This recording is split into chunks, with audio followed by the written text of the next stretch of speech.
Puga, eu estive acompanhando agora cedo algumas palestras que foram ministradas durante essa manhã, muito produtiva aí na Top Farmers, que já dá um panorama para a gente aí, que dá indicativos de que o agronegócio a partir de 2022 continua né, nesse momento positivo que a gente está vendo aí ao longo de todo esse período, mesmo com pandemia e tudo mais.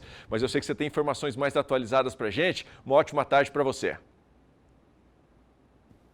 Boa tarde a você, boa tarde a todos. Aqui em Campinas, hoje, no Top Farmers, e vale lembrar, Top Farmers reúne produtores rurais, também empresas que trabalham com propriedades agrícolas com mais de 5.000 hectares, ou seja, é a elite da agropecuária brasileira que está presente aqui nos debates que ocorrem internamente em salas fechadas para discutir aí a perspectiva do agronegócio. Mas um dos debates importantes tocava na escassez hídrica e nas dificuldades no manejo hídrico, nas dificuldades para enfrentar períodos de seca, por exemplo, ou de problemas decorrentes da seca. Eu tenho aqui comigo o pesquisador Gustavo Maia, da Universidade Federal de Pelotas, que participou do debate sobre essas questões hídricas e vai contar para a gente o que é importante que foi debatido aqui, recado que ele passou para o produtor rural.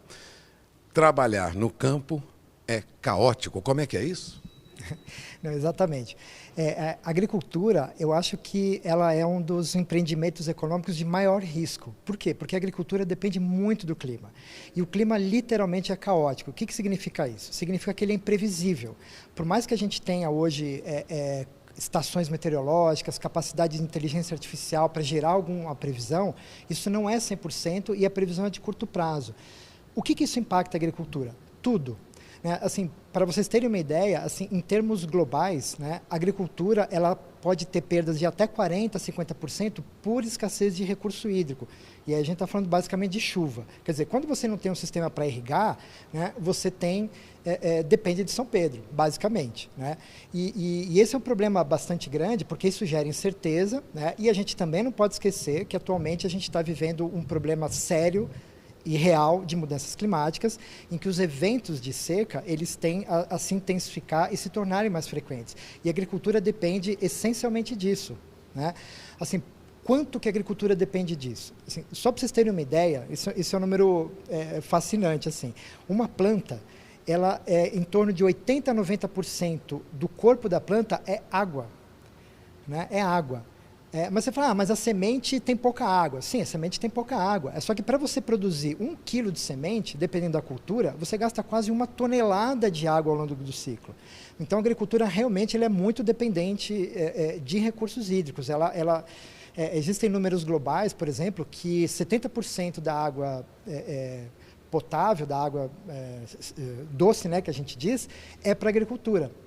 Né? Então realmente esse é um fator limitante, né? E uma coisa que é muito interessante, que a gente não pensa, onde é que está essa água?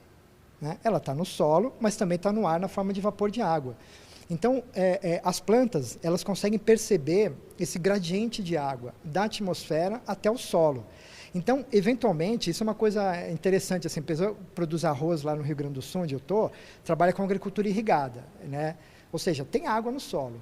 Mas por que eventualmente parece que a planta está com falta d'água? Porque a atmosfera está seca. Né? Então, a planta ela tem que lidar com isso o tempo inteiro. Né? E ela não faz isso de forma mecânica. A planta faz isso de uma forma muito inteligente. Né? Ela não é uma máquina que você vai lá, dá água, põe adubo e ela faz as coisas do jeito que a gente gostaria que ela fizesse. Né? Ela essencialmente é um ser vivo, né? E esse ser vivo ele tem que lidar o tempo inteiro com todas as adversidades. E detalhe, né? Sem sair do lugar. Né? Então, assim, todo mundo sabe que as plantas não andam por aí. Mas, assim, como é que você, sem andar por aí, né, consegue sobreviver se está muito sol, se tem pouca água? Esse é um desafio enorme. Nós temos hoje pesquisas procurando selecionar as plantas mais resistentes das culturas necessárias que sejam desenvolvidas, né, para alimentação de gado humano, que são resistentes à seca. Mas é difícil encontrar solução para isso, não? Não, é muito difícil, assim, porque embora a gente possa selecionar materiais mais ou menos resistentes, como eu falei inicialmente, a gente tem uma imprevisibilidade climática. E tem um detalhe que é muito interessante, existe um balanço entre a resistência e a produtividade. É difícil achar um equilíbrio em que você aumente a resistência e a produtividade igualmente. Por quê? Porque para uma planta resistir a um evento adverso, seja falta d'água, temperatura alta ou muito baixa, ela gasta muita energia. Se ela está gastando energia para se defender, para resistir, entre aspas, significa que ela não vai produzir a mesma quantidade. Quer dizer, óbvio que o importante é não morrer. Tá certo? Mas se a gente pensar em termos de produção, a gente sempre vai ter perdas, mesmo em material mais resistente. Por outro lado, né, não significa que você está historicamente numa área de seca, que você não possa ter uma safra ou outra com esse problema reduzido. É só que você vai estar com uma cultura que vai estar preparada para uma situação e vem uma outra. Né? Então, é essa a questão do risco. Né? Você abordou também, professor, durante a sua palestra, que é necessária uma união dos empresários, da academia, ou seja, da ciência, dos pesquisadores, e também dos governos, dos órgãos públicos, ou seja, é preciso uma união, inclusive com a participação do produtor. Hoje, o desenvolvimento do agronegócio caminha em conjunto? Não existe mais um salvador da pátria? Não, isso é uma questão muito interessante. Assim, antes da Revolução Verde, ali pela década de 60 e 70, a gente tinha um problema de fome generalizado no mundo, porque a agricultura tinha baixíssimas eficiências. Né? Então, assim, um pesquisador, né, melhorando o trigo, né, ele conseguiu resolver o problema de fome de milhões e milhões de pessoas e revolucionou a agricultura. É só que isso tem um limite. Isso tem limite porque as culturas vão melhorando, vão chegando no seu patamar, as tecnologias às vezes não conseguem acompanhar a natureza dos problemas que surgem. Né? Ou seja, a gente não tem mais um problema simples hoje para lidar na agricultura, não é falta disso ou falta daquilo. Né? A gente tem que chegar em patamares de otimização geral, inclusive para atender a demanda crescente de alimento. Então, a gente tem países no mundo, como a China, a Índia, até o próprio Brasil, que em função da melhoria econômica tem maior demanda de alimento. Só que quem vai produzir isso? Né? O agricultor.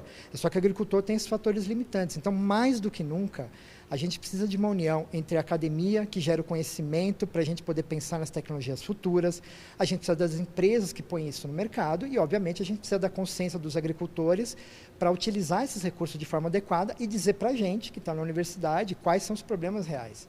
Né? Então, essa união é muito importante e eu vejo, por exemplo, um evento como a gente está hoje, ele é um indício de que essas coisas estão indo para um caminho razoável, porque há algum tempo atrás, pode parecer estranho até falar nisso, havia uma resistência entre as partes. A academia não queria falar com o produtor, não queria falar com a empresa, né? Mas isso, felizmente, está se quebrando. Bom, você acaba de ouvir o professor de Fisiologia, Gustavo Maia, da Universidade Federal de Pelotas, que hoje palestrou aqui para os dirigentes de grandes empresas agropecuárias que estão concentradas aqui em Campinas, neste evento, né, Top Farmers. Walter Puga Júnior, de São Paulo, ou melhor, de Campinas, para o SBA. Valeu, Puga. Obrigado pela sua participação. Uma ótima tarde para você.